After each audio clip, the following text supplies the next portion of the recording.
Hi, hello, I'm Sam Harrison. I read, review, and discuss fantasy and science fiction books. And today I'm here with my good friend Matt. Hello, everybody. Lovely to see you, even though I can't see you. Not the best introduction. Lovely for you to see me, maybe. And Oh, we are it started here. well, Sam. Yeah, we've already nailed it. Um, so we're here to talk about Knife of Dreams, which you probably already knew because you've seen the thumbnail, you've seen the title of the video. We're going to get right down deep into the spoilers. So if you have not read this book, and the previous 10 Wheel of Time books and New Spring, this is it for you. This is your last chance to go back, read all of those books, then can slowly watch through all of our coverage. But for now, I think it's time to get straight into Knife of Dreams. So, can I get some opinions? Matt, what did you think? Uh, Bloody brilliant. It was I know we spent a lot of time talking about the previous book. We weren't overly enamored with it. We were pretty disappointed with what it gave us for that book. But this was a blockbuster of a book for me. This was such a step up. It was back to probably one of the best ones. But I mean, the problem is I mean, there's some really good ones sort of around the four-ish mark, three, four, five. Then we had a long period of okay-ish. They were fine. I know it's meant to be the slog, but actually they were okay. The last book, Hmm. not great at all. But this one was right back up into felt like top echelons for me. It was superb. How about yourself? Yeah, I think Jordan definitely went out on a high. I think as we were kind of expecting from hearing what other people thought of the book, um, it kind of nailed almost everything that I wanted from the book. It gave a good few really interesting surprises, I thought, as well, and also I was right, and Moraine has been alive this whole time. It's been 10 books of me going, well, she's definitely alive. Like, she can't be dead.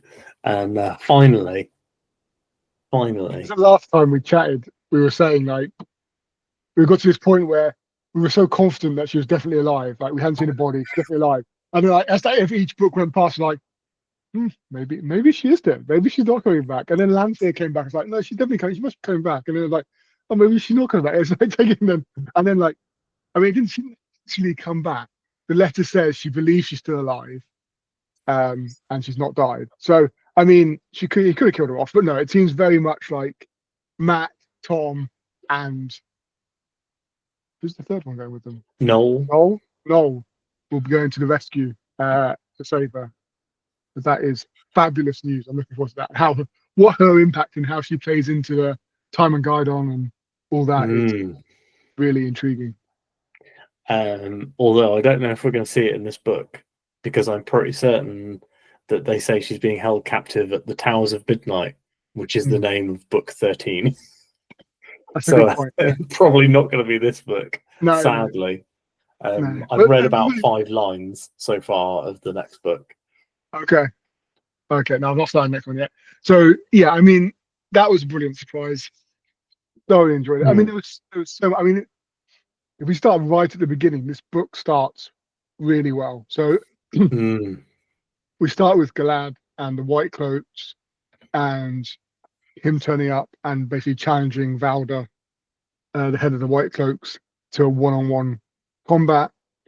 And Valda's, Sword Master, Heron Blade Master, um, but because he believes Valda's killed his mother, Mm. and and he defeats him. And it's just brilliant. It's just the action. It's impactful. It moves the story. It means stuff for the storyline. And it was such a step up immediately from the previous book, where it was immediately we've got something happening. There's action. There's consequence. There's a Big movement character death. forward. Yeah, big character there, a big influence on a big faction. That is surely going to play a role in the later books as well. So it just started with a bang, and I mean it was a huge prologue. Like the prologue was again enormous, Mm. um, but the first part of it was just really really gripped me. It was so good after. a lackluster feeling after the previous one. So this was just straight Mm. from the beginning. We're off. Yeah, I think the previous book had ended quite well. Mm. And it was interesting, I think, to go from being like not bored, but very much like I'm reading this because I want to get to where it gets better in Crossroads of Twilight. And like we talked about a lot last time about how the structure of that book didn't do it any favors. And I think that the structure of this book is like almost trying to fix that straight away. So it's like big things are happening straight away. Yeah. There are very few like 5 chapters in a row of the same character, for example. You're often moving around. When I looked through the POVs in the thingamajig, in the thing that's like, here's the stats for the POVs.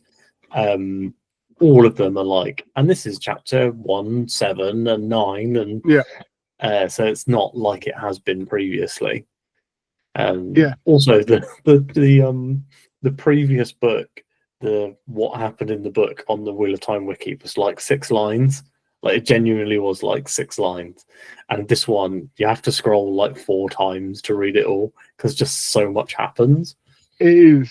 It is an enormous. But what's great about this one as well is, yes, you're right. Structure, absolutely. The fact that we don't have an extended period of time really with, or an exaggeratedly extended period of time with anyone specifically. We have, we drop in, drop out, but whenever we pretty much whenever we go to someone, something is happening, and something's happening in the way that it impacts on the broader world, on the storyline, on what comes next, Mm.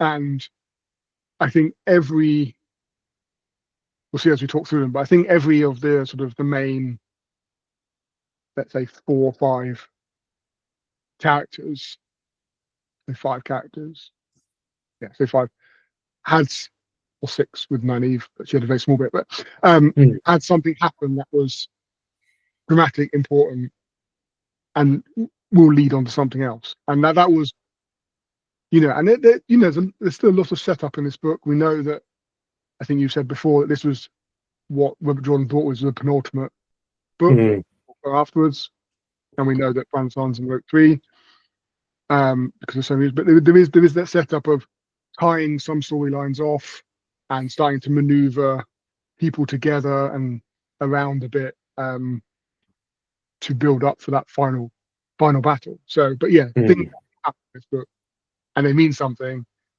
and you feel something when you're reading it as well. Or I did anyway.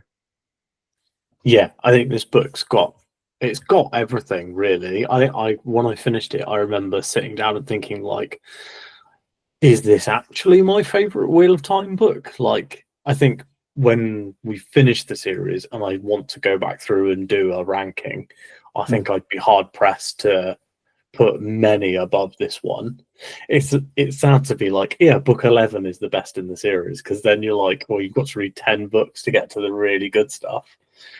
But I do think that this one, being this good, being Jordan's last book, being what he thought was kind of the penultimate, but like there's a lot going on in this book behind the scenes, as well as the actual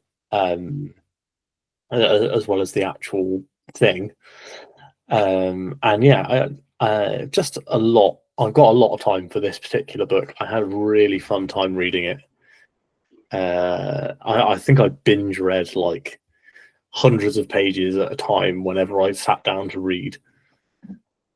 I think this is the first one. So this is the first one I've done a mixture of reading and audio. Which names were pronounced completely differently to how you thought. And also accents. Like some of the accents that come out, I was not expecting. Like some of them you sort of pick up with the way the word is, the writing is written, but the speech pattern of certain nations, people, you can pick out sort of where you think that is. But some of them were like not what I was expecting. But anyway, that's nice. But there wasn't, in this book, going back to, is this the best book of the series so far? I think possibly yes, because there's not, I don't remember a point really in the book where it felt it was dragging. There wasn't nothing, going back to your point about reading big chunks of it, but I didn't really feel any dragging points. There was always something happening, and there were so many different bits. Like a lot of the previous really good books have had like really momentous moments and chapters and scenes and sections, but as a complete 700-page whatever book, this is certainly probably the best, consistently the best throughout. And I've really liked that even though Jordan managed to continue to write an entire chapter about Elaine being wet, he's really nailing it. We've been like, so he spent an entire chapter about her getting into and getting out of the bath last time, and this time there's an entire chapter about how she gets rained on. Next book, I'm going to assume that she trips in a puddle. She has to swim. She goes to help Egwene in the White Tower and has to swim across because they can't get any boats up there because they've blocked it. Yeah, quite possibly. Do we do Elaine first, because her story's sort of separate from, there's no crossover pretty much. No connection really with anybody else. I liked I like it. Elaine was at one point. Elaine was my favorite character in the series, or like was very high. And she was the character I was like, I want more Elaine point of views. And I think that Crossroads of Twilight broke me on that. And that book, I was very much, I want less Elaine points of view. But she's used really sparingly and really well in this book. And she's actually, she's got a high percentage of the book. But all of her chapters are really interesting. So through Elaine, you find out about the kind of the pattern coming apart and like the rooms rearranging in her castle, which I thought was really like, I was like, oh, this is really like such a cool idea. Yeah, that's such a good idea. I think like with the sort of, it harks back to like the pattern sort of unraveling, but things just changing. I like the way first time, like she's absolutely soaked and whatever else, she's gone back in and then she gets lost in her own castle. She's like basically blaming the pregnancy, like, what is this nonsense? Why can't I can't get to my childhood rooms anymore? And then it sort of comes together, actually, as you say, rooms are changing, corridors are changing, they don't lead to where they necessarily did lead the day before, and all that. And that was so nicely done that it just fed in, because there's so much of her, with the pregnancy and the impact it has on her, her ability to channel or not channel, and the joy or not of that, and her emotions, and obviously the feedback loop between her and Brigitte as well, and all that. But yeah, that was seeing the sort of the impact on the real world, because we had the dead, the dead walking as well. Yeah, seeing like physical buildings changing is a really unique thing. That is quite, there's some stuff that could really happen with that as well.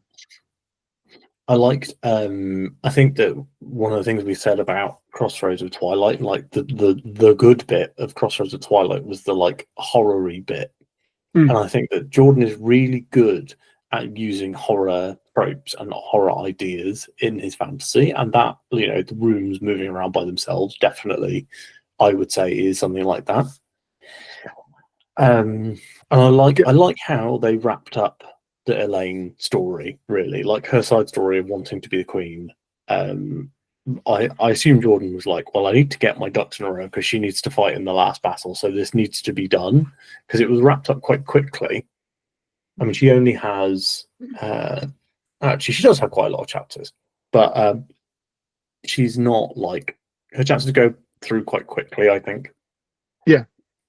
Well, you get like the initial where they're fighting basically to try and protect the walls. I forget the other lady's name, Amarilla, something like that.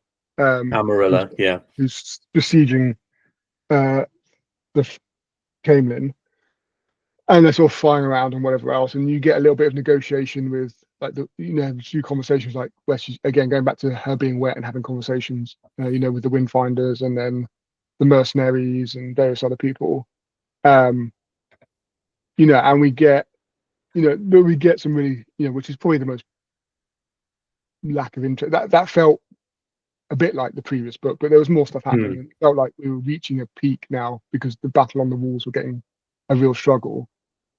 And then we get, I think we then get like the Black Sister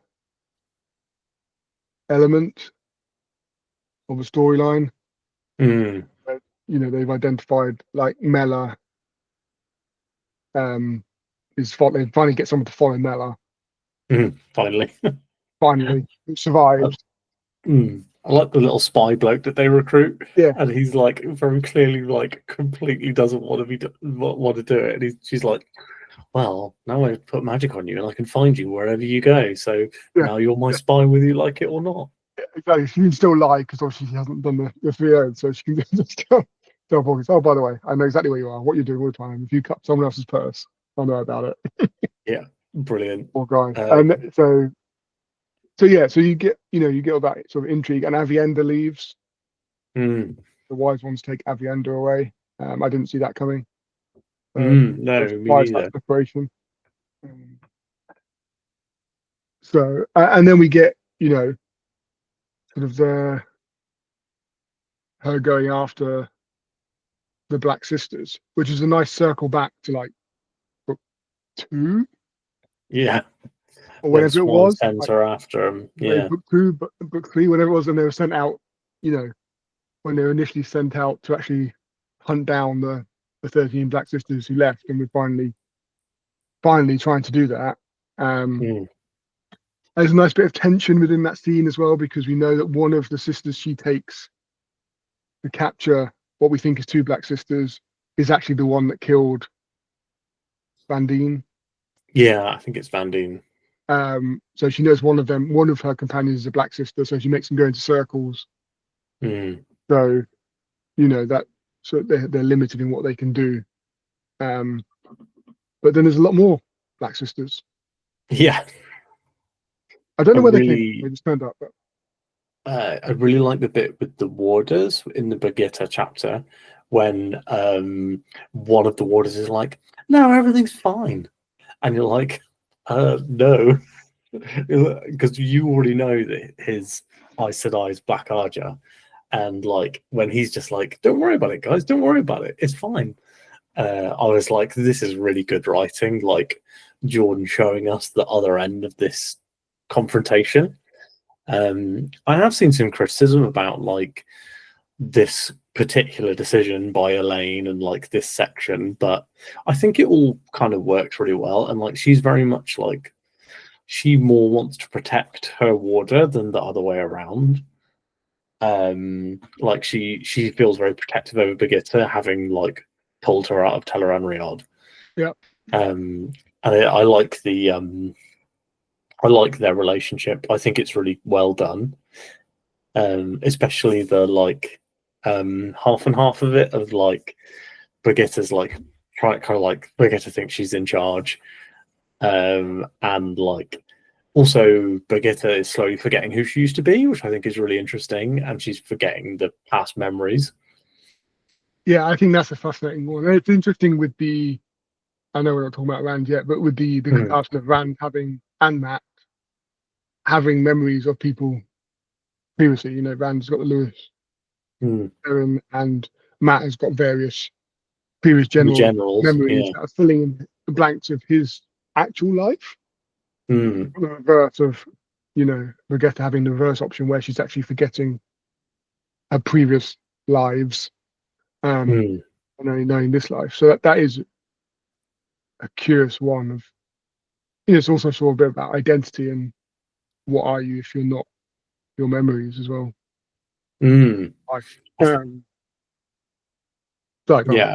was going to say, I think that the theme here that is one of the big things across Wheel of Time is obviously the reincarnation and history happening again and again and again. But then we have here in this book we have Tom Gaiden. So not in this book we have Tom Gaiden coming, which is I think something that I don't think that this has happened before. I think that this is what the wheel has been building up to. I think it's quite interesting. At the end of the audiobook, there's an interview with Robert Jordan, And like I finished the Yeah. I don't know if you listened to that. I finished the final chapter and it just started playing, and I was like, oh, interesting.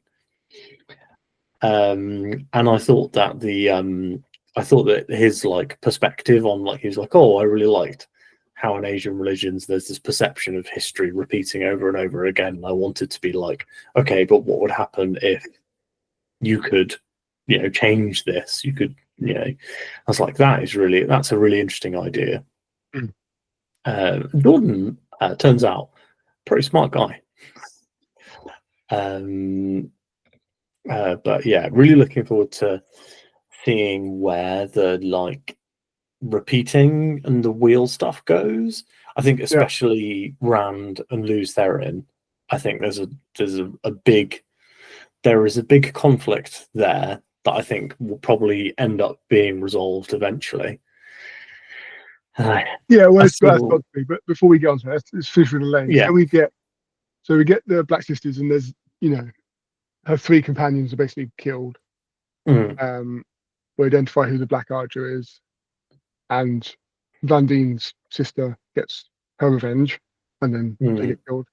And then they're trying to basically bundle Elaine out of the city. And sort of Brigitte runs back and basically gathers all the forces, and then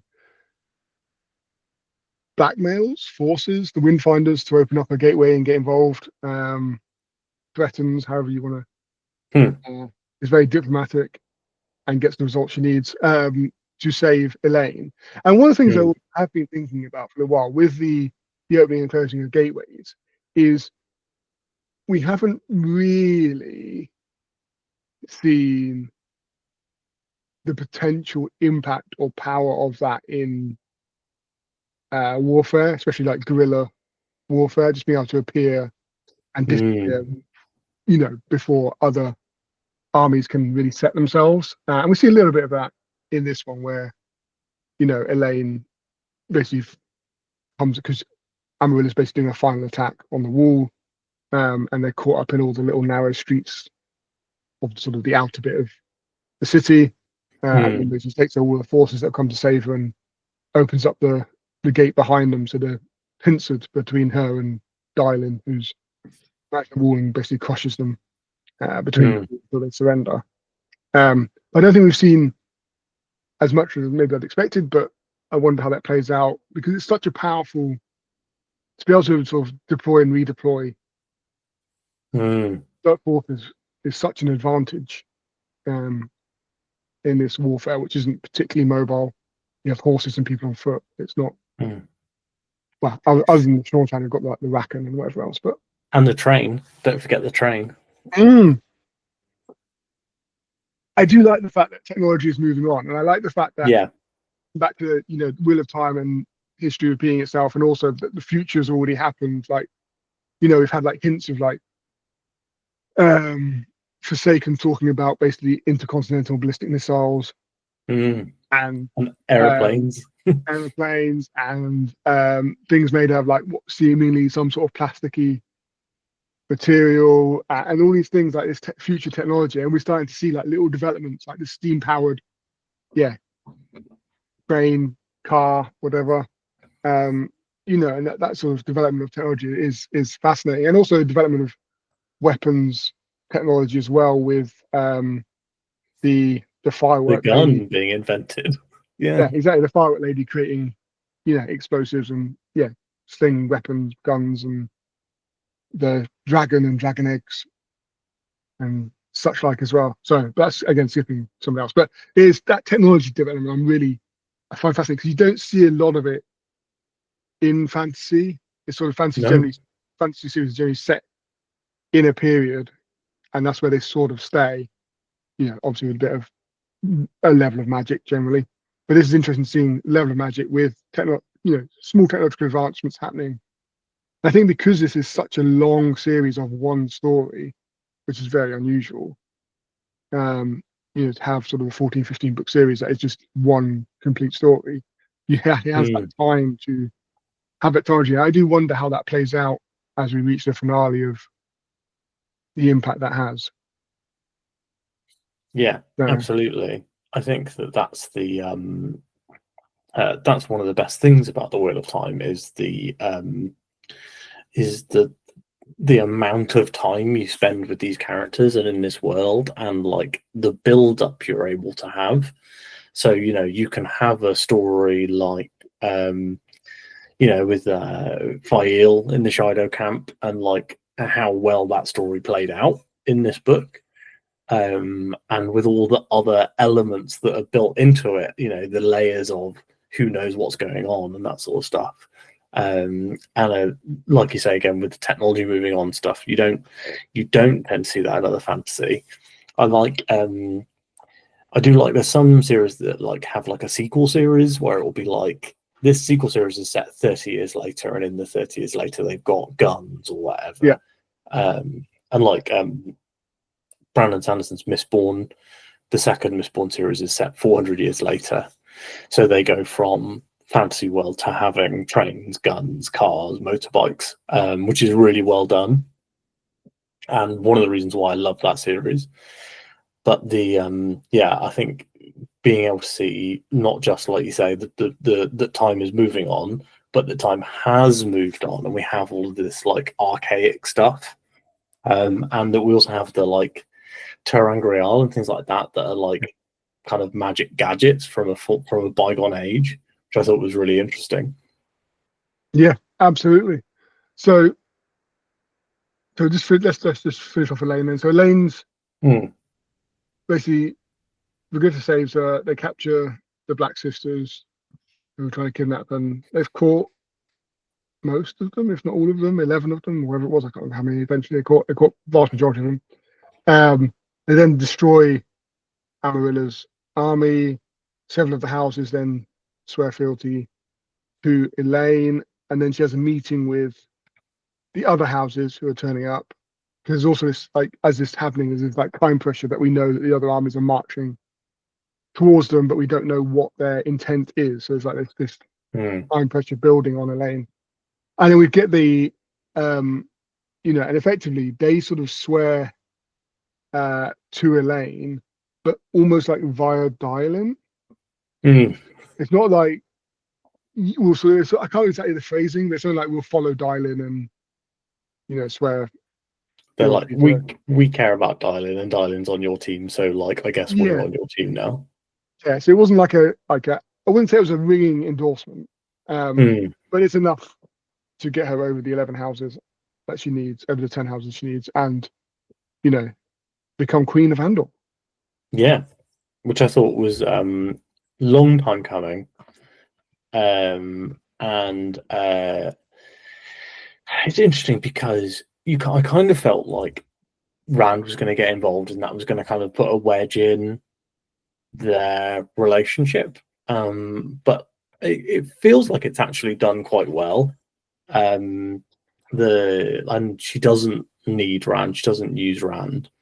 So it does. It works out quite well. I liked her chapters a lot this time around. I've said I've liked her chapters, but I liked her chapters, and I'm interested to see what the next stage in her story is. Is it just popping out babies and then that's it, or is it going to be something a bit more?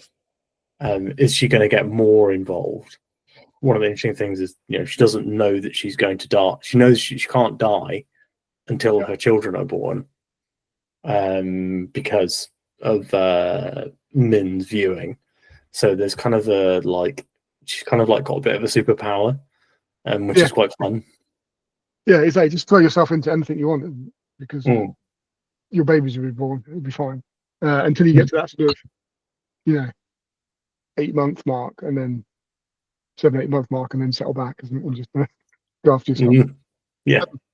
But yeah, I'm curious. It is curious now to see what she's, because she's still got like the borderland armies are still in Andor, aren't they? They're sort of still on the side. We've still got the Black Tower in Andor, with Mazrid Taim loafing around with his cronies. I'm going to call them now. I think they're very much Mazrid Taim's, the Mahal's men rather than the Dragon Reborns. But there you go. So yeah, so there's still a lot going on there, but how she then feeds into, the final battle is Mm, not clear. But I'm curious to see how that does come together. Definitely. mm. Where do you want to go next? Should we talk about Rand? I Hmm. feel like he had a couple of really big bits in this book, and we spent quite a long time talking about Elaine because, well, I don't know, because I like Elaine, but um, so Rand gets Luke Skywalkered in this. He loses his hand, He uh, does. and that's a very interesting thing for someone who's a sword fighter to lose a hand. I'm also 100% certain that I have seen the cover of of future books, and he's got two hands. So I'm interested to Sure. see where we go. I think in the next one, his hand is hidden. In the Gathering Storm, his hand is hidden. Oh yes, it's under a bit of a robe. Yeah. Mm. So that he's handless in this one. But I'll be interested to see Yeah. where the next we go with Rand. Yeah. I think what I've thoroughly enjoyed with the Rand is like we knew he was trying to set up a meeting with the Daughter of the Nine Moons, who we knew was Tuon, but what we didn't know is who he was actually negotiating with, because we knew Tuon was with Matt, but he was discussing with someone else. And I was like, is Suroth Mm, take the place of the Daughter of the Nine Moons? Because she has this scene with Semiraj, and we found out that Suroth is actually a dark friend. And mm, Semiraj basically says, don't worry, I've killed the Empress and all of Tuon's family left on the island. So if you can just if you hadn't lost Tuon, you could now be Empress. Um, which is a pretty dramatic twist that I wasn't expecting. Because like mm. the whole thing's like um, there's a Sean Chan prophecy about Rand basically bending the knee to the Crystal Throne. Yeah. She's now Tuon, effectively. She's now Empress. So that whole thing. And I was like, so who's he negotiating? Who's he going to meet? And it turns out it's Semiraj, which I didn't expect, but makes absolute sense. And it was Mm, well done. It was immediate, and there was a consequence. Like Rand, obviously loses an arm, which is terrible for him. mm. Um, but also means that he can't fire as many firebolts out of his fingers anymore because he's got less fingers. So I was like, I mean, that was my mind. Mind was that. That was the first thought. Oh no, he was doing like 10 firebolts out each of his 10 fingers. Now he's got 5 fingers. That's like he's half as effective. Yeah. I mean, he's got a last battle to fight. He needs two hands for that. So yeah, but I that was really good. yeah, I really liked the mansion fight, him and Logain. Like Logain was great in this. Like Logain has like three scenes, but they're all good. And he's like, it feels like Logain is like holding his spot in lieu of like Matt and Perrin as like, I'm not just here to like abuse you and use you. Like I'm kind of wanting to support him and stuff. It's really interesting the change that we see in Logain over the time. I think he'll be more interesting as we go on. Um, but yeah, it's And we know we've got that Min's vision mm, always in the background of him sort of basking in glory, um, which is a curious one. So it is. He did say like he is playing a crucial role. He seems very supportive. Him and Nazim Taim seem that sort of antithesis to each other, definitely. which is fascinating. Um,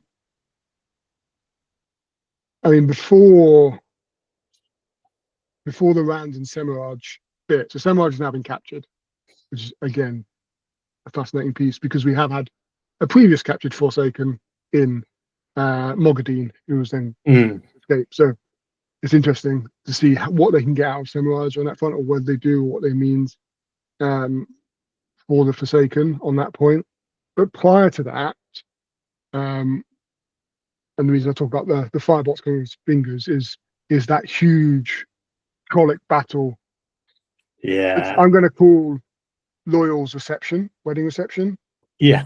Effectively, what it was just like Loyal is now married, which is very exciting. Yeah. And his wife seems cool. She's Yeah, like cool with him being an adventurer. She's like, actually, no, you don't need to go home and settle down. and also mum-in-law, sit down, shut up. I'm his wife now.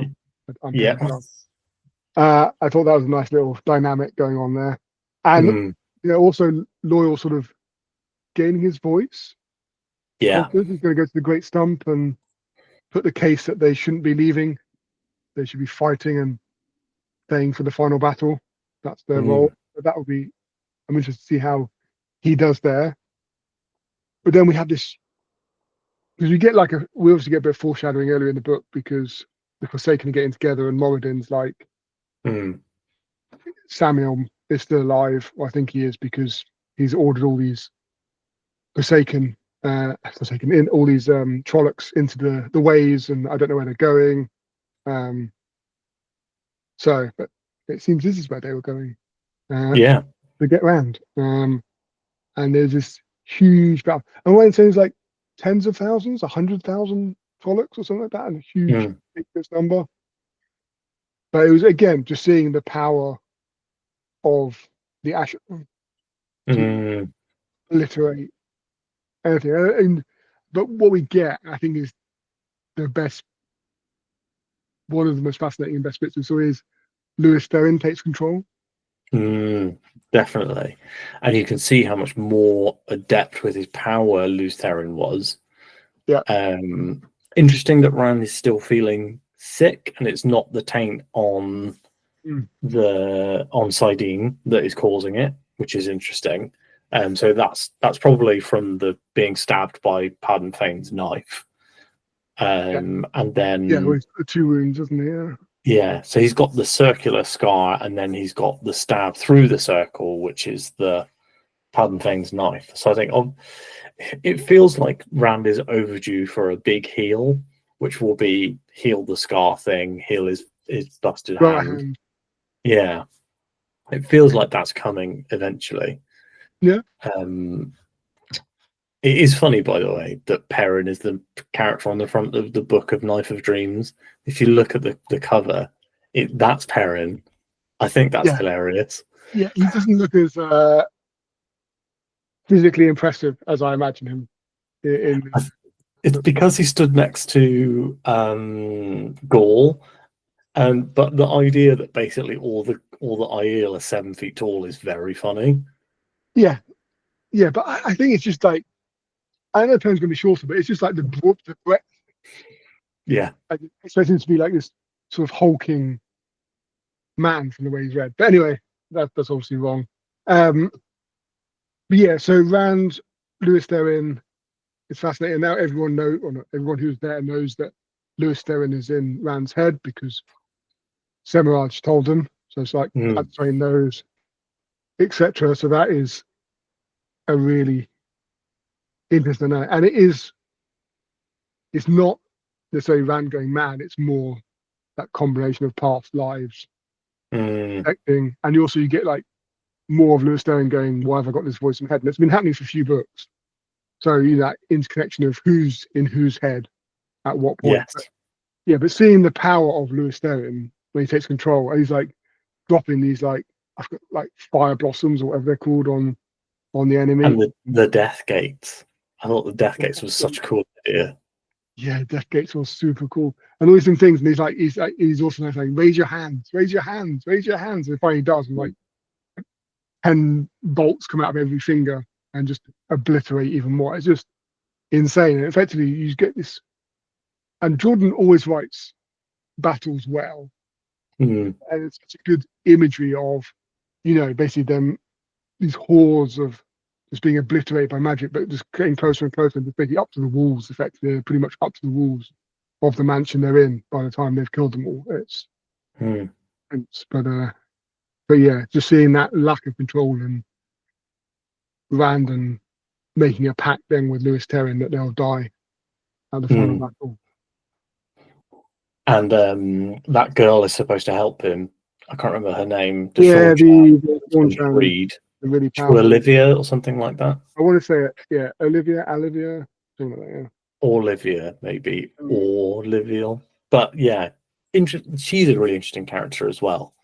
There's a lot of people around Rand at the moment, which aren't like major running characters. So you've got like Loghain's been around, but we've not been with Loghain. He's obviously got the Aes Sedai that have been forcibly bonded, although his one seems to be in love with him, which is fun. I like that we had her POV a couple of books ago, and now we're like seeing her from the outside, and that's really well done. And then obviously you've got Nynaeve and Lana with him. Loyal is with him, and Min is with him, but Loyal is gone. Nynaeve and Lana gone, so it's really just him, Rand, Min, and Loghain from here on out. Oh, and what's her face? The old lady Aes Sedai, whose name I can't remember. Oh, Who's really important. Cadsuane. The Gotcha. one who's got all the Terangreal, who's cool as hell. Yeah. So yeah, I think it's just Rand had some really good moments in this one. So that battle was intense. Mm. The loyal bit, and you mentioned Nynaeve and Lan, arguably The best the scene in the series, I would say.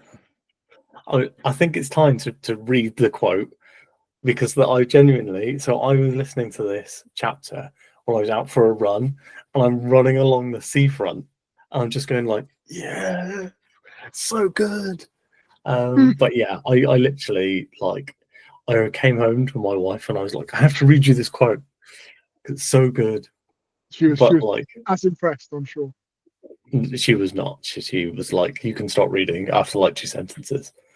But like, Lan told me once that Malkir lives so long as one man wears the Hadori in pledge that he will fight the Shadow, so long as one woman wears the Kai sign in pledge that she will send her sons to fight the Shadow. I wear the Kai sign, Master Aldragoran. My husband wears the Hadori. So do you. Will Lan Mandragoran ride to the last battle alone? I was just reading that going like, yeah, what a line. Exactly. And then you get like the golden crane flies to, yeah. Oh my god, I'm gonna cheering, and then it's like, yes, come on. Look, my friends, I've got a friend whose name is also Sam, who read The Wheel of Time as it came out, basically. Or like started when it was at like book 6 and then read it as it came out. And I just messaged him in all caps, the golden crane flies for Tarmangadas. I love how she tricks him as well. Yeah. She's like, yeah, I'll take you to the Borderlands. All the way over there. Exactly. Oh yeah, and by the way, promise me that if anybody comes to follow you, you'll lead them. Yeah. I'm gonna go round up everyone I find. And she's like, oh, where are you going? My wife would love to meet you, the wife of the king or whatever. And she's like, I've been to several villages and I have more to go before I go back to Camelin or whatever. I was like, oh, it's such a cool line. Like, Nynaeve has always been quite an up and down written character. I feel like in some books she's like excellently written, one of the best characters in the book. But I do think she's more interesting when she's not the POV. When she's like viewed from the outside, she is a more interesting character, I think, than the like. Because it's nice to like guess and try and tease out the conflict that she has, the internal conflict, rather than be explicitly told. So yeah, I do enjoy her more in other people's chapters. Although she was great in this chapter.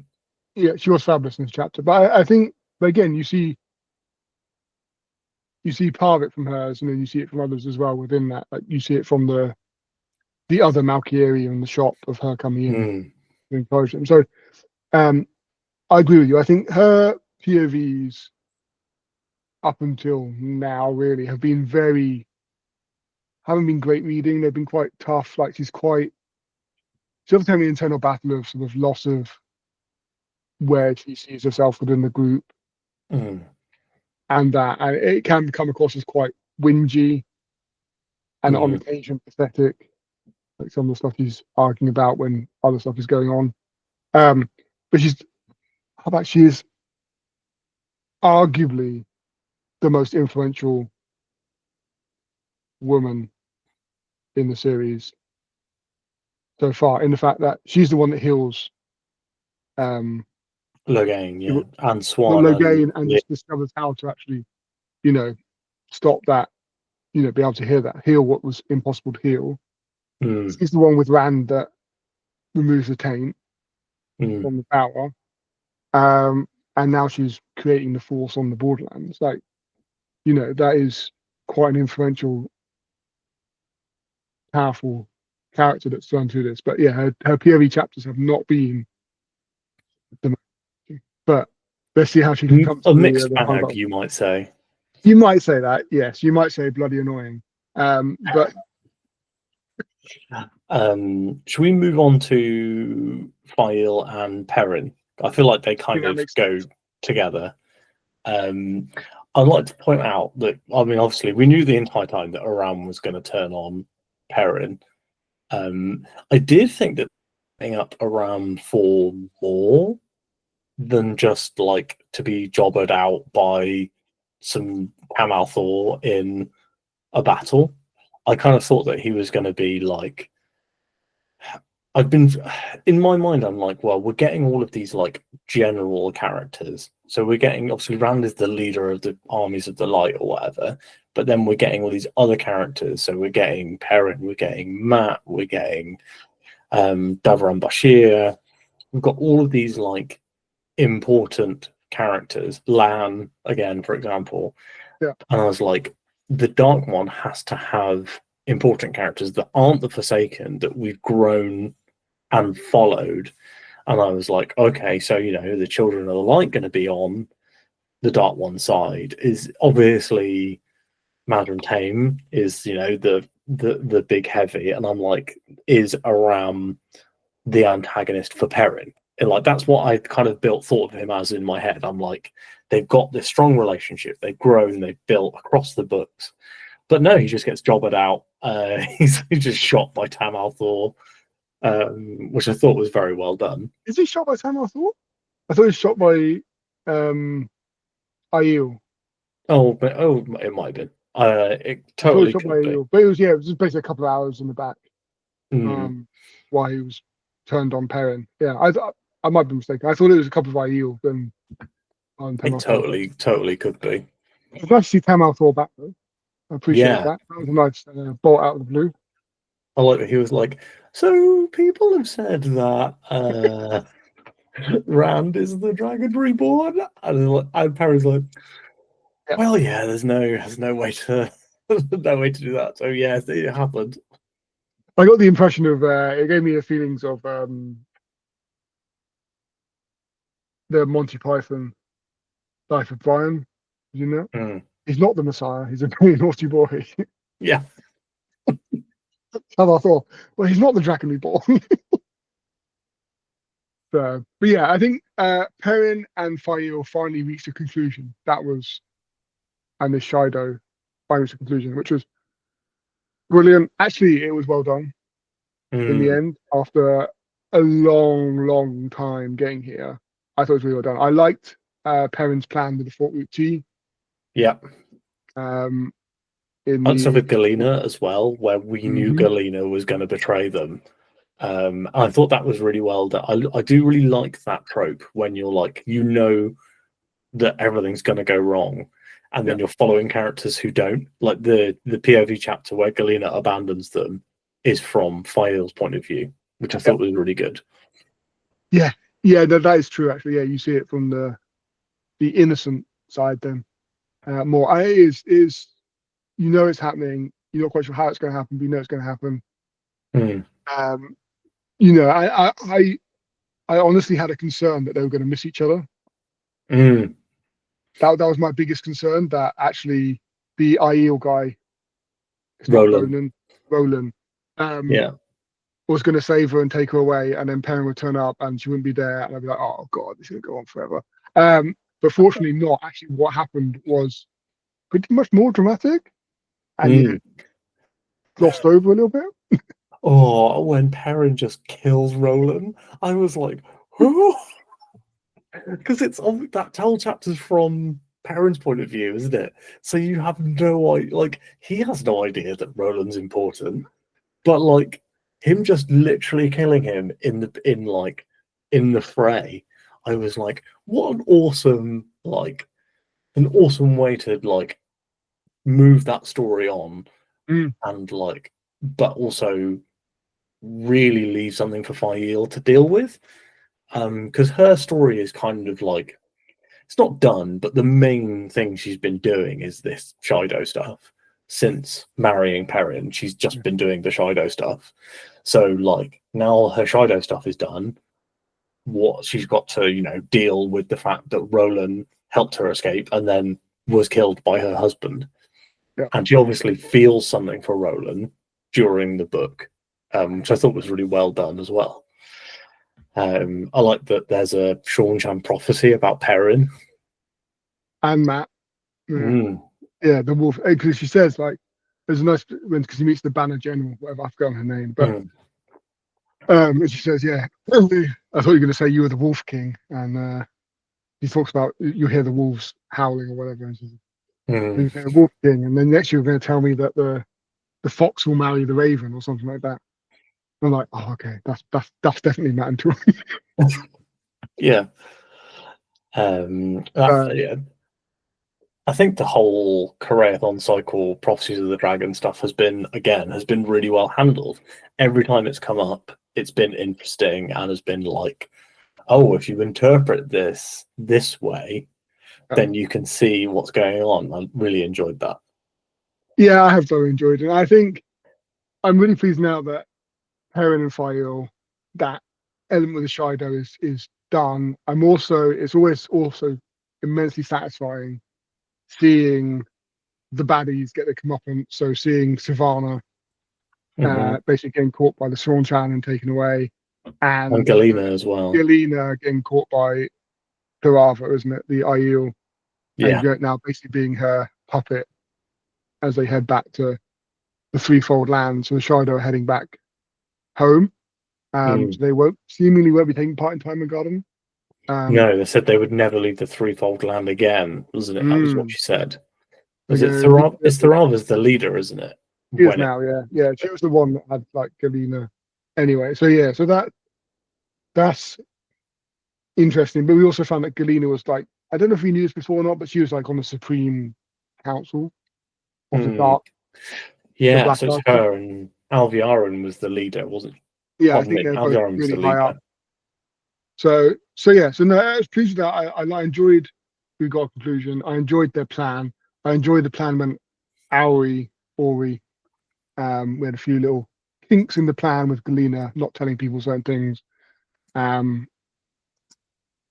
actually we had a satisfying conclusion for that storyline, which is great. Now we can move on. Yeah. Yeah, I really liked that storyline was over. I think that it struggled until this book to be interesting. Perrin missing Fael being a slave was not a good look for either of those characters, I don't think. No, and I think with regard Fael's to was more interesting. Fael's was more interesting, but I think we have seen a lot of what happens in the Aiel sphere. Then with the when you take on the white, what that means, and you're in a day, and I suppose we got a little bit of how the Shido were doing it differently and how they sort of diverted under Sivana away from the traditions of the Aiel way. Yeah, exactly. So you see that, but it felt like a lot of repetition of stuff we'd already seen, and not much actually moving forward. As in this book, we got Perrin, making a pact with the Sean Chan, and that building that relationship, bringing them in. Saw a bit more of the Sean Chan as well, like they're going through like the people like managing the Mm. Um, production and having those conversations and like how that hierarchical structure, a bit more of a glimpse into that hierarchical structure and who pulls what strings, etc. mm. Was I really really enjoyed the Perrin Sean Chan stuff. Like, genuinely thought that was really well done. Like all of their interactions, because he spends quite a lot of time with the Sean Chan leaders, and like getting to see that different point of view on the types of characters we know quite well. Again, I think that Jordan's really good at that, at giving us a different point of view on characters or character traits that we know well. And I think that was really well done in the parent chapters in this book. yeah. Okay.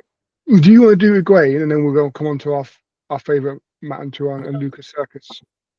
Yeah. Yeah, I think Do Egwene. Egwene is an easy one, I think, because she's basically doing the same thing in all of her chapters.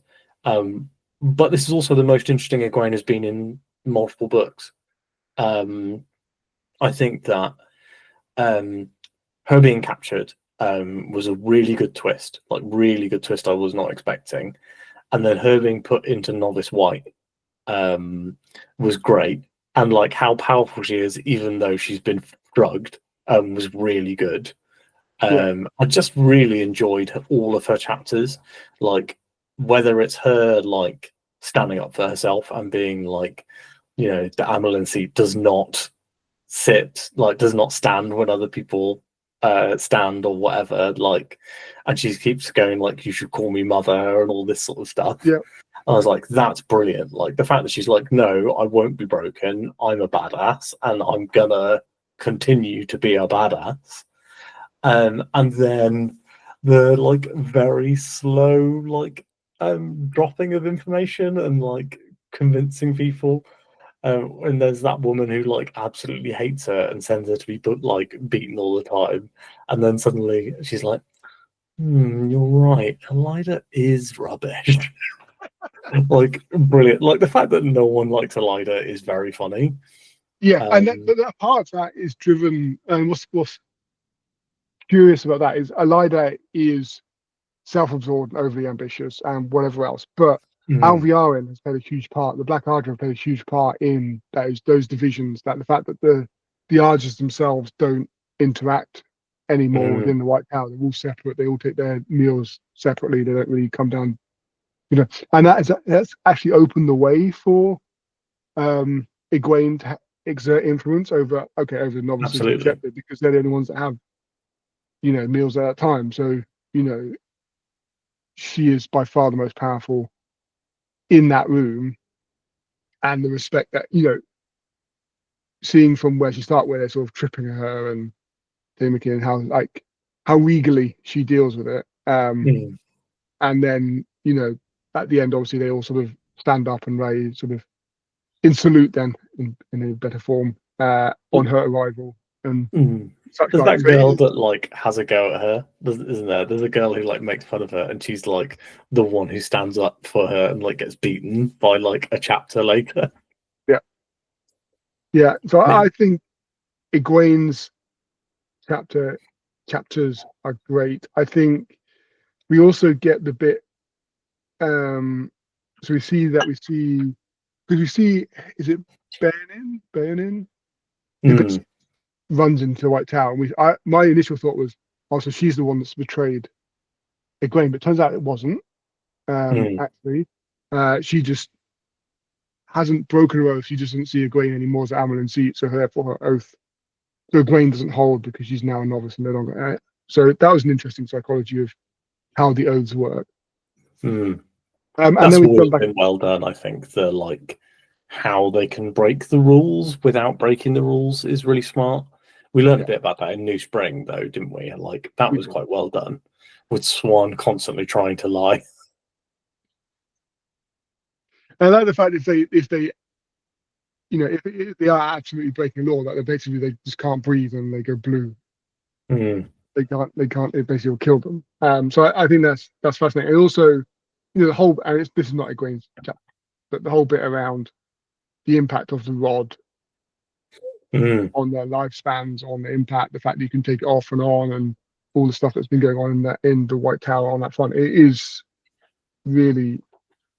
I'm curious as to how that plays out going forward. Obviously, got all the kinswomen, etc., etc. So that's fascinating. And then we see outside the White Tower with the rebel Aes Sedai, Egwene's Aes Sedai camp, and I love the fact that she's holding her tower meetings, the hall meetings in the White Tower in Telemann Riad, just under Elijah's nose.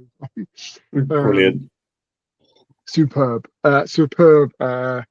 Two fingers up to Elijah at that point. But we see, obviously, Ramanda and Lelaine is the other one. Yeah, still having their little tiffs. But then we get one of the sisters come, who's bonded Asherman to the meeting, and basically Rand proposes that they can bond another 47, I think it is, Asherman, because they've already bonded 51 Aes Sedai. And they've only bonded, they had bonded 5, but one of them died, one of the Asherman died, so they can bond the 47 or something like that. I really enjoyed the specific Asherman that he sends.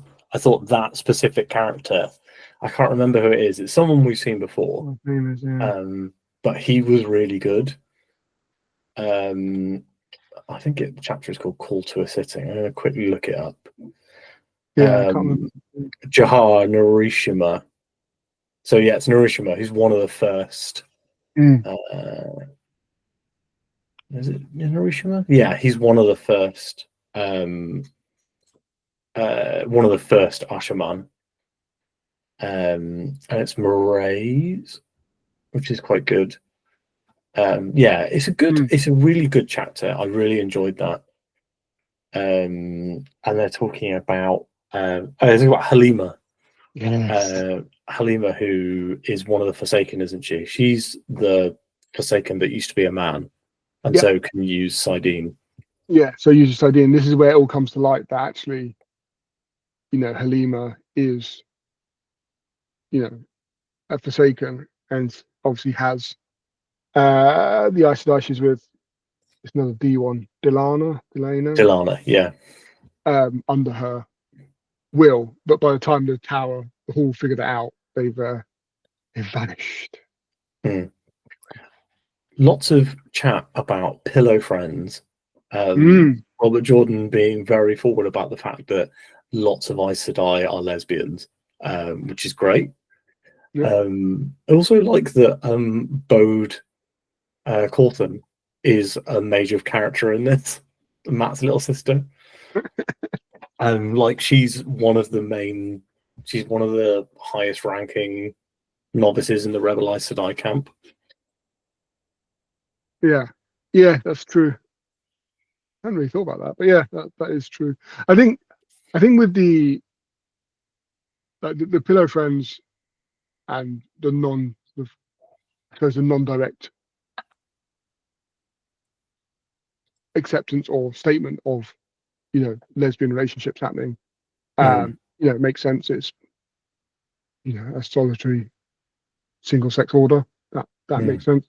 I think some of the bits that I still struggle with, and it mainly happens around the Aes Sedai storylines, is the amount of corporal punishment of what are effectively fully grown women. I mean, corporal punishment of anyone I struggle with, but that feels quite dated. And also, like, every time a woman crosses her arms, it's always under her breasts, and I'm like, I'm not sure how many different ways women cross their arms, or why we need to get where that position's on their body. Just they cross their arms, like, but I mean, it's probably not every time, but it feels like every time. I think it's every time. It's like, why does it need to be in here every time? I understand it's a woman, and she crosses it. All I need to know. Thank you. Anyway, that's a minor point, but it bugs me because it's been going on since book one. Anyway, Yeah. I'm um, definitely interested to see what goes on with Halima, because I think that there's some really interesting storytelling that's happening off page, like the Halima and Delana stuff got kind of laid out very early on. I want to say like book 6, and then it's been like we know what's going on ever since, which I think has been really well done. yeah, because we've known, like, it's been since like Egwene's headaches and Halima doing soothing her headaches, good. or causing her headaches, both, etc., etc. So there's certainly all that, and how that now, as you say, how that develops, how that feeds back into the Forsaken and Moradin and whatever plans they have or don't have, and the final battle. I'm curious to see, and also talking about the what's the word? The bonding of Asherman by Aes Sedai. That we then at the end, I think it might even be in the epilogue, we get the Red Sisters from Elida's side going to Mazrim Taim, and saying, we want to bond Ashman, and he says, fine, if you basically let the Lord of Chaos rule. Yeah, which is basically the Dark One, isn't it? And so it makes a very big impression that he is some form of dark. Something going on. Is he Moradin, for example? Yeah, how he fits within hierarchy, who he feeds into. I mean, and we've always been anti. We knew something's up with this dude. Yeah. I mean, the whole setup with him was a mistake, in my opinion. But because Mahale means leader, doesn't it? That's the thing that they say. The Mahale means leader. My thought was, does he think he's is he Moradin, who has the other title, Nameless? Yeah. Like, is he Moradin? And so that's our clue that he's Moradin. Or, is he Samael? Isn't it the one that's not dead, or that's dead, that's been shuffling the Trollocs into the ways? Or Ishamael, one or the other? The bit I can't, because the Taim's been around, not necessarily in the story, but around for the whole series. He's mentioned very early on in book 1. So, how I don't really see how he fits in that sense with Samael, because obviously you had Samael later, but obviously he could be in more than one place or moving around. But yeah, it's curious to understand how that all fits in, and with Halima now as well, how they all fit into that final battle and what that means for it all. But yeah, I enjoyed it great. I'm curious to see how she eventually takes control fully of the tower. Whether that's in the next book or not, I don't know. But how she exerts her authority completely, and what happens to Elida.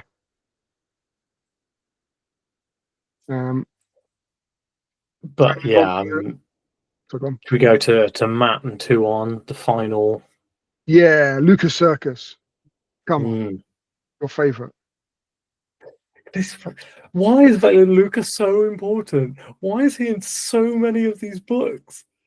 And like I say, like, Valen Luca needs to lead a charge of elephants during Tarmangaiden for the amount of time he's had on screen. Like, Bail Domon, great, bring him back as many times as you like. Then Noel, who is very clearly Jane Farstrider, brilliant. Like, bring this dude around. But like, why is Valen Luca in this so much? Why is he such an awful person? He is going to wow the Dark One into submission when Tarmangaiden starts. I just don't get it. Like, did Robert Jordan go to the zoo and go like, this is what we need? I mean, I think I think there's a lot of it, and there's a lot in it in the previous books. I think as a hiding place for Matt and Tuon, as they're trying to travel, makes a lot of sense. It's quite a decent place to hide, in that sense. But yeah, there's a lot of Luca. One of the good bits I enjoyed about this again was the creepy element of the dead village and The melting um village, brilliant, and yeah, Ted the Lusk cart was that what, dies, yeah, the guy that dies, yeah.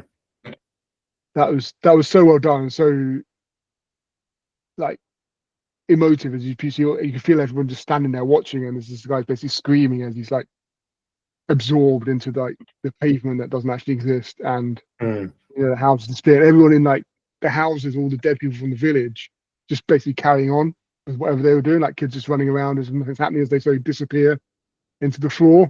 I just thought that was brilliant. I just really created very vividly that imagery in my head. I thought, yeah, that is pretty creepy. And then everyone like going in their little wagons afterwards, going, okay, go, go, go, diving off the gap until the next one, just to make sure it was they get across. So I thought that was brilliant. But the Matt and Tuon, for Mm. me, Matt falling for Tuon Really is well done. probably the best relationship writing so far in the series. Yeah, I think where we get to with Fael and Perrin is very good, but like a lot of their romance happens off page. Yeah. And it's very similar with Elaine and Rand. Min and Rand's relationship is very weird. I mean, like, I think Avienda and Rand, you do see them kind of fall for each other. But that's kind of tainted by the other two, you know? Whereas I think, in particular, the two, their relationship, Tuon and Matt, is really well done, especially Yeah. because, like, she's kind of the opposite of the kind of person he goes for. Yes. You know, she's small, she's slim, she's she's a noble. Yeah. She's not a buxom barmaid. No. So I think like what is curious, I like the fact the way we see Matt sort of falling in love with Tuon, like the little smiles, like how he appreciates that, how it makes him feel when she smiles and laughs and spending time with her, and you know, he wants to make her happy, etc., etc. And those little things, you know, he buys her the horse and gives her a gift, etc. And we don't get, for most of this book, we don't get a Tuon point of view. We do eventually, but we don't That's get the it first so. one from her, isn't it, as well, I think. I think so, from what I remember. And so we all see it from Matt's perspective, and you can see like you try and obviously she's playing games and like you know whatever else he doesn't really understand, but you can tell that feeling is building within him. So it started weird that he knew they were going to get married before we even started, but Mm. actually the build up of him falling for her worked really well, and then we get her chapter. I thought that was Mm. absolutely fascinating to see her viewpoint, because I think you're right. I think it's the first time we've seen her viewpoint. Or I think maybe no, I think we've had a viewpoint from her when she was on the ship coming in with Yeah, like the person who can tell her the when she's truth or still whatever. veiled. Yeah, yeah. So I think it's the first time we've had her viewpoint since Matt, and it works so well because we see her as sort of we see the side of her as like the scheming, intelligent empress side of actually I'm the empress of the Shanshan. The whole purpose of Mm. us is to retake the lands that are ours, etc., etc. And if I can use Matt or anybody else to get that, that's what will happen. And she knows obviously her prophecies as well, so she knows that she will. This is the way forward. But also, you Mm. get little glimpses where actually she starts to see him in a different light. Because what we have to remember is that she's only seen him as basically the Queen Tyland's pet. Mm. It's all she's seen him as, like, um, and so she starts to see him as someone else, especially when he reconnects um, with the Brotherhood of the Red Hand, and she sees him as a Mm. leader and a lion on the prowl. So you know that twist, and she sees him in battle and leading his men and obliterating her Shorshan forces quite comfortably and effectively, and sort of her respect for him grows. I think. Mm. Um, I think it's still very much he loves her more than she loves him. It's still very much a one-sided relationship in that sense. But I think there's a growing mutual respect from her side for what he's capable of. I think it is the best, for me, it's the best written relationship building we have had. And it felt, put the weird beginning prophecy bit aside, the actual relationship they've built since they've been with Lucas Circus made a lot of sense and worked really well for me. Yes, absolutely. I think it's just really well done. And I love, like I said, I love their relationship. I think it's really works. And when she says the marriage words, I was like got goosebumps. I was like, this is a really well done way to do it. Yeah, and then I liked the fact because she does it in front of like the Death Guard watch, Caredi,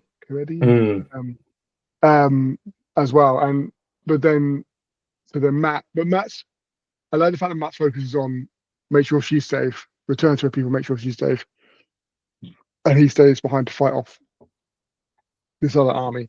But what's very good is then like obviously Sean Chan then start calling him Highness.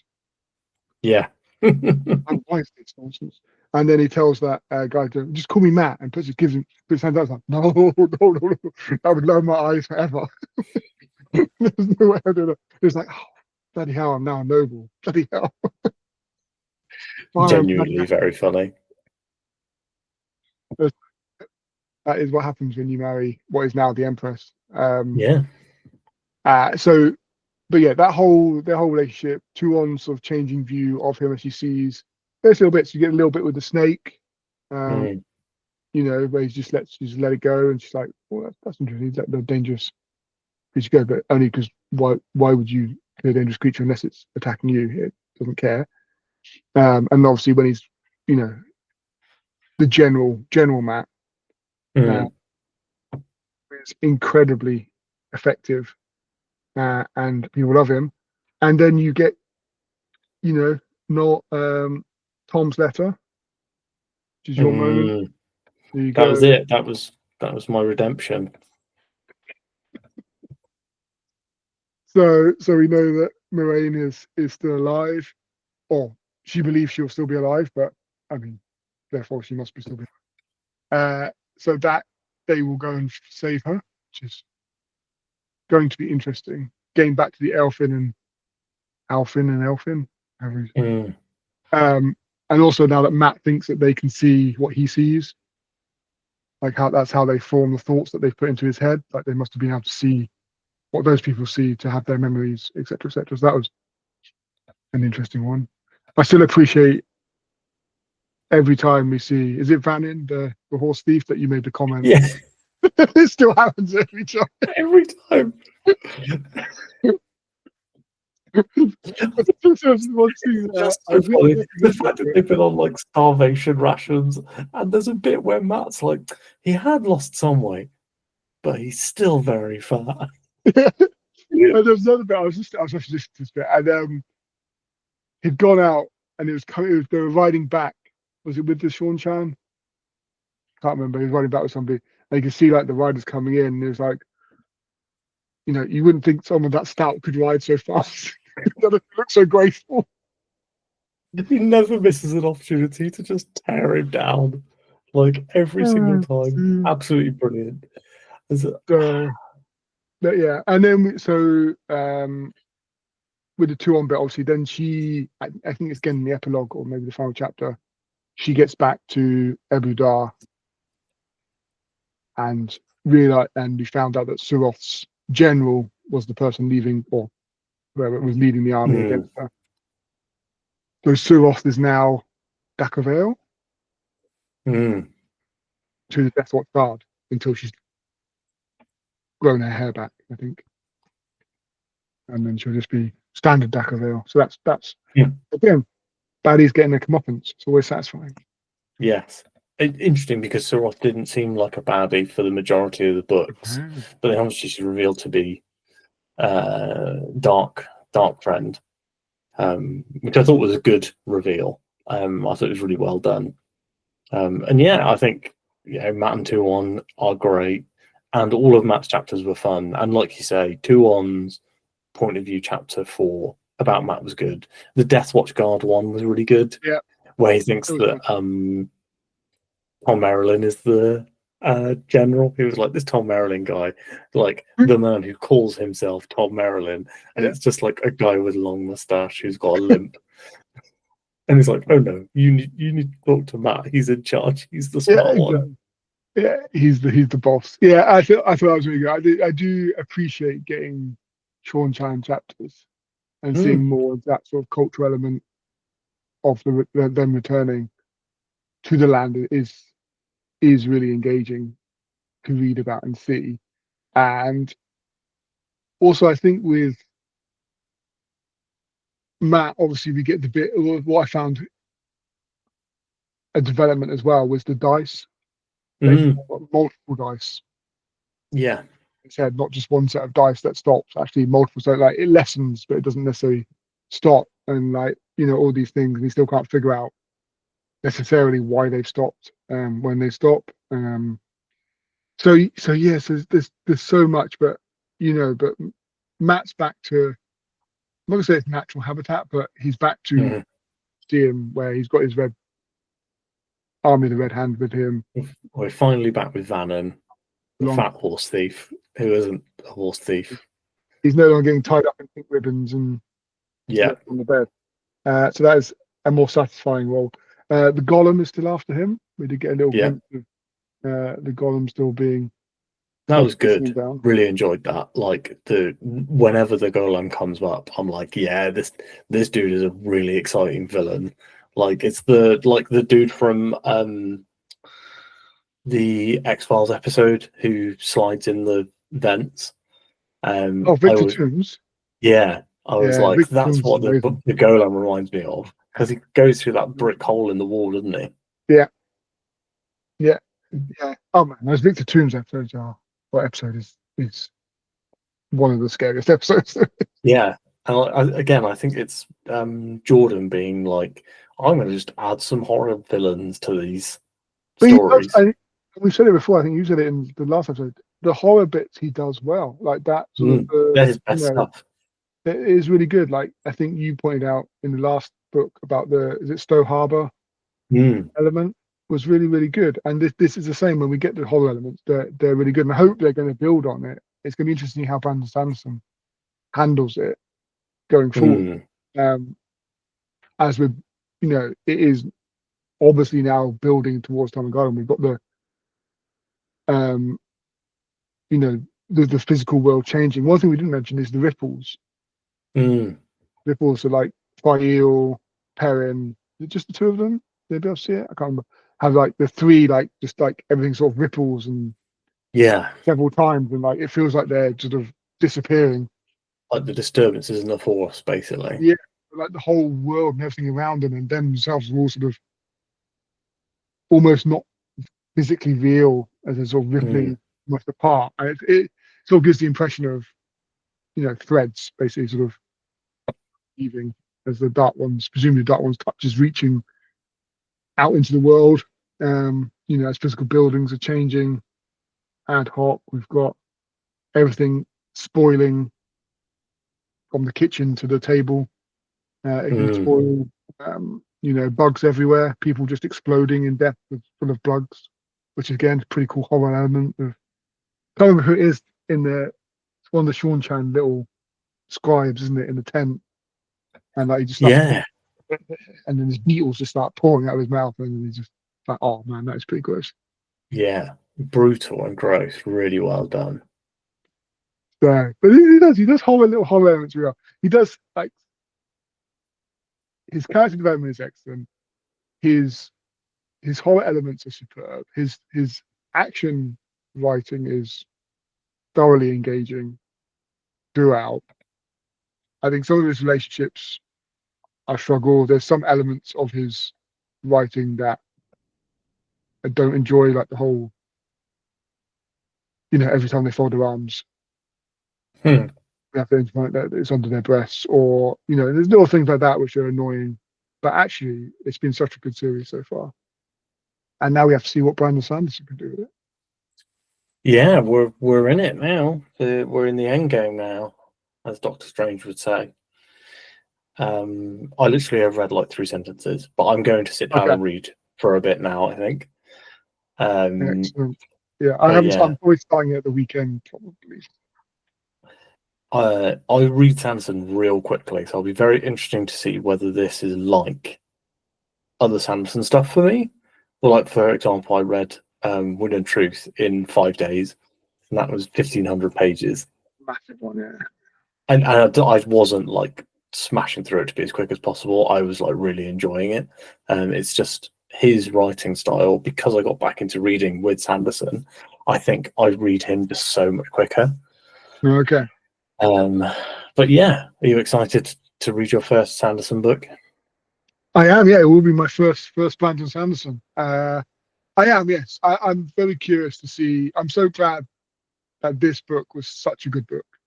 That though Robert Jordan didn't get to finish the series, his last book in the series was superb. Yeah. I am very curious to see if there is a noticeable difference in, style or structure. I don't imagine there will be. I imagine there was a lot of editorial work done by Robert Jordan's wife, and obviously Brandon Sanderson's a fan of the series anyway, so I imagine he was very conscientious in.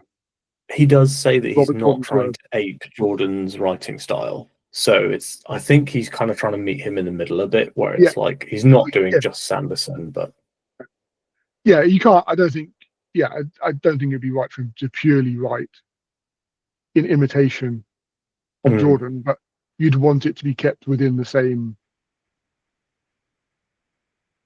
sort of feeling of the writing and how it feels to read and how the world feels, etc. So I am really curious. I'm very hopeful for the next book. I'm hyped after finishing Knife of Dreams. I'm obviously very glad that we didn't have to wait however many years it was between 4 years between that and this one, that we can just jump straight into it. He did write the epilogue, though. Jordan wrote the final chapter in the final book, the epilogue. Book, yeah. So I'm interested to see what that is. Of the final book, you mean? Yeah. Yeah. But didn't I hear, or maybe you told me, or I heard it somewhere, that he had written that when he wrote the first book? I don't know, actually. I may be mistaken. So, internet, don't take this gospel truth. As you shouldn't take anything on the internet as gospel truth. But I'm sure I read it somewhere, or watched a video somewhere, that he had actually written the ending when he was writing the first few books. So he always knew how we had like maybe just like the final paragraph or the final couple of paragraphs, how it was going to finish. But I don't know. I may just making it out. Makes sense, because he wrote the first 3 books were his rough outline for book 1. So 3 books by Brandon Sanderson are his final book. Yeah. So he might have, and he originally intended for it to be 3 books. Yeah. But book 1 became 3 books, and then This is why, thank God, his wife was his editor, because any other editor would be pulling their hair out of like, how many more books? They're probably counting the pennies over at wherever. By the time it got to, even the bad books were multi-million sellers. Yeah, I say they were best sellers, weren't they? So I think they'd be quite happy. But yeah, no, I am looking forward to it. I'm looking forward to reading Brandon Sanderson and seeing what he brings to it. I'm just curious now to see. We're very much on the final straight now. A lot of storylines have been tied up. We've got Elaine's Queen of Andor, Fire and Perrin are back together. Matt and Tuon are married, and Tuon's back in now Empress. So there's a lot of lands on his way. Time and Guide on. So there's a lot of things that got tied up. So I'm itching to find out what what happens next? Where we go next? Who? How Mm. does this? How do we build to this crescendo? Mm.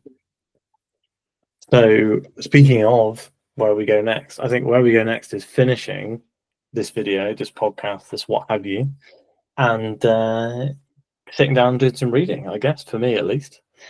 So if you have liked this video, please make sure to give it a like. If you have read Knife of Dreams and you'd like to chat to us about it, drop down into the comment and tell us what you thought. And finally, if you have not subscribed, please do so to be notified as soon as we go live with the Gathering Storm episode, which will be, I don't know, at some point soon. We're both starting to read soon.